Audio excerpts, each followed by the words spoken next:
Sono le 20 di lunedì quando le fiamme si sviluppano da una piccola tettoia vicina alla struttura principale dell'agriturismo Colbereta a San Nazario, comune di Valbrenta. Il colle della Berreta, un'oasi di pace in luoghi che furono teatro di battaglia nella Grande Guerra, 1340 metri di altezza, si trasforma in un rogo. L'incendio si sviluppa velocemente e la paura sale quando si scopre una perdita da un bombolone interrato con 1500 litri di GPL.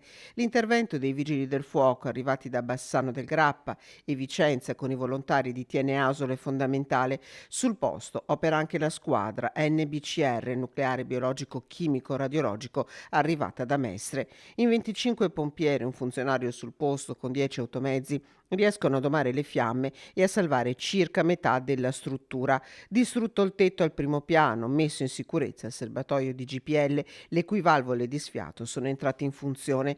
Ingentissimi i danni per la struttura in un periodo importante a ridosso della Pasqua. Le cause del rogo sono adesso al vaglio dei tecnici dei vigili del fuoco.